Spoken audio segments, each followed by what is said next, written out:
The man killed in a shootout with officers near the Israeli consulate in Munich was known to police in Austria. A search is ongoing for a man who was swept away after violent rainstorms caused widespread flooding across northern Italy. The first batch of Mpox vaccines from the EU arrives in the DRC 3 weeks after an international health emergency was declared. The 5th edition of the World Nomad Games is about to kick off in Astana, with around 90 countries competing in disciplines like horseback archery and falconry. Ukrainian President Volodymyr Zelensky is changing half of his government, insisting that new energy is needed and that state institutions must be set up to achieve results. This is the biggest reshuffle since Russia's invasion in February 2022. Critics argue that there is not much new energy, given that most of the names are already known and served in different capacities. Without the possibility of having elections due to martial law, not much more can be done, says one MP. It is important to understand that in Ukraine, cabinet ministers is basically the only governmental body that can be reshuffled during the time of war, during the martial state. We cannot have elections of parliament, we cannot have elections of president. But of course, we need new energy, we need new people, we need new approaches, at least in government. In October 2023, Ukraine was supposed to hold parliamentary elections and a presidential election in the spring of 2024. But with Russia's full-scale invasion, the voting was legally prohibited. Around 18% of the country's territory is currently occupied by Russia, and millions have been forced to flee.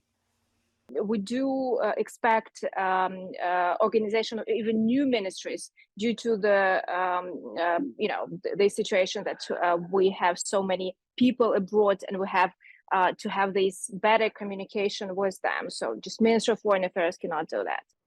By the end of 2023, 4.9 million Ukrainians lived abroad because of Russia's invasion, and half of them could not return to Ukraine.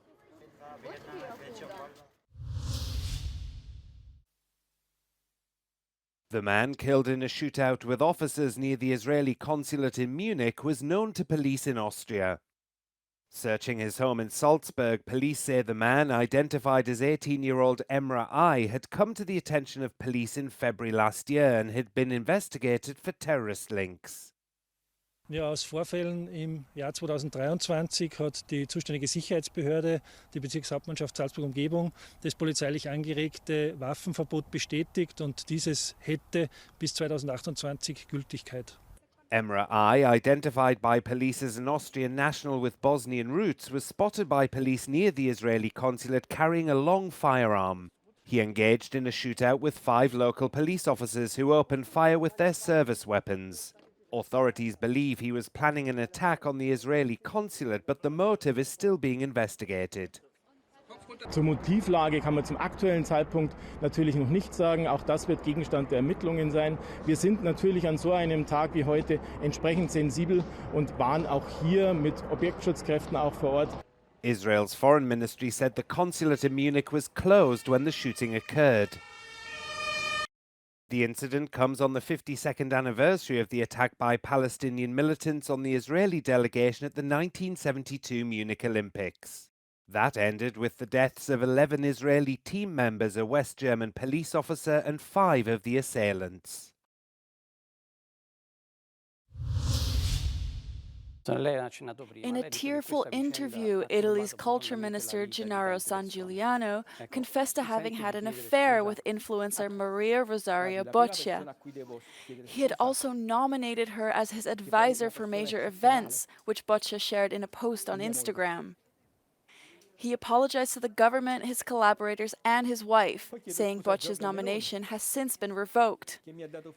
He also expressed willingness to resign should it be sought by Italian Prime Minister Giorgia Meloni. Chiedo scusa anche ai miei collaboratori.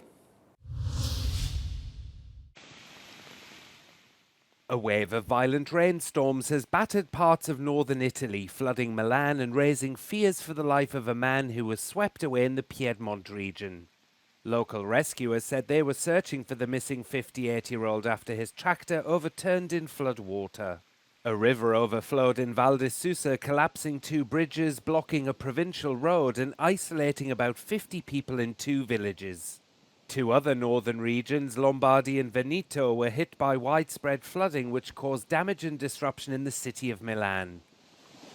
Firefighters in Milan said they'd responded to dozens of calls to rescue people stuck in their cars in flooded underpasses and to drain basements filled with water. Some subway services had to be suspended due to the flooding.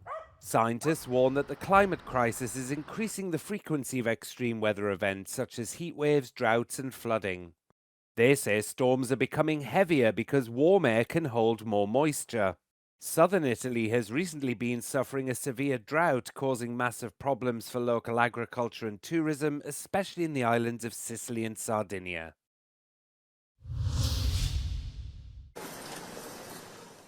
Protesters have marched in Tel Aviv, carrying coffins draped with the Israeli flag, symbolizing the hostages still being held by Hamas in Gaza.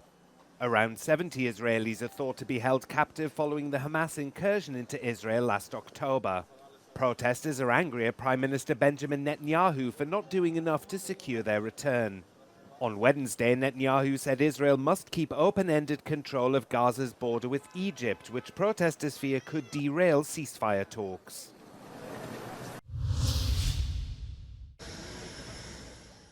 The first batch of Mpox vaccines has arrived in the Democratic Republic of Congo 3 weeks after the World Health Organization declared a health emergency of international concern.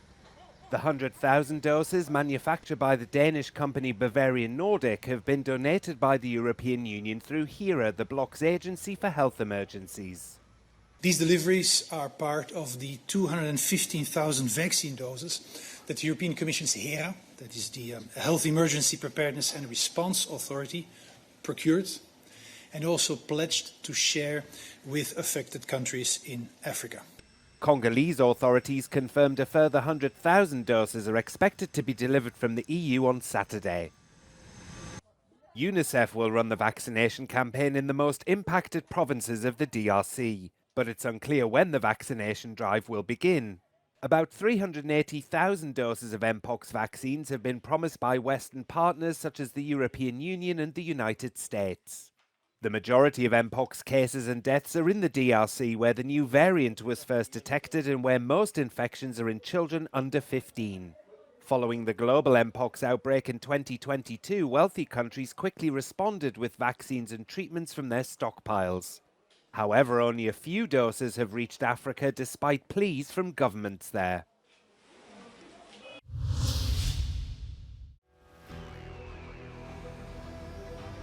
As the Paralympics wrap up in Paris, another global sporting event begins in Astana, the World Nomad Games. Athletes use ancient warfare skills of historically nomadic peoples in sports like horse wrestling, horseback archery, martial arts and falconry, but also compete in cultural and scientific games. The aim is to develop and preserve the ethno-cultural movement, which has in host country Kazakhstan one of its most important cradles. Всемирные игры кочевников – это уникальная возможность показать миру богатое историко-культурное наследие нашей страны, показать дух народа, показать глубокую душу казахского народа. Over 2,000 athletes and around 90 countries will be there. The list of participating nations has grown way beyond those with a nomadic heritage. What's interesting is that we see countries coming, the geography of participating countries, from Australia to Canada, from South Africa to Great Britain, those states that have little nomadic history in the past, so meaning that these games are actually going around the world, and we see this great interest. The World Nomad Games take place from Sunday the 8th of September to the 13th of September.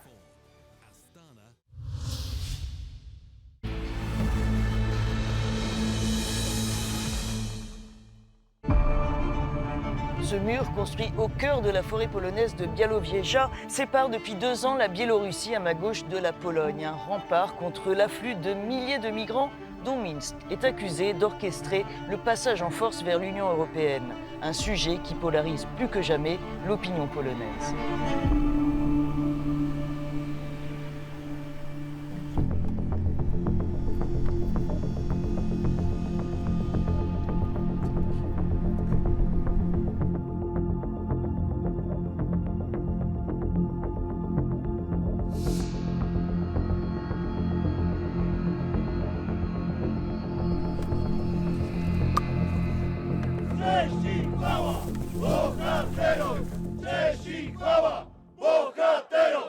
Zależy nam na bezpieczeństwie naszego kraju, przede wszystkim naszych rodzin, naszych wartości, które Polska ma. Jakby chodzimy też wzdłuż tutaj pogranicza, żeby jakby zatrzymywać tą falę nielegalnej imigracji.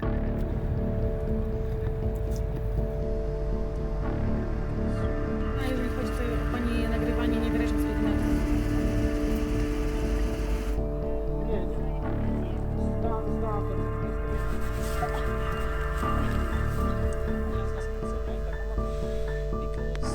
J'aimerais rester en Pologne parce que tel que ce qu'on m'a fait au Cameroun, si je rentre là-bas, c'est seulement la mort. Jeśli nie będzie woli przyjęcia tych wniosków o ochronę międzynarodową, no to wtedy niestety zostaną odstawieni do linii granicy i wyparci na Białoruś. Ale mam nadzieję, że do takiego scenariusza nie dojdzie.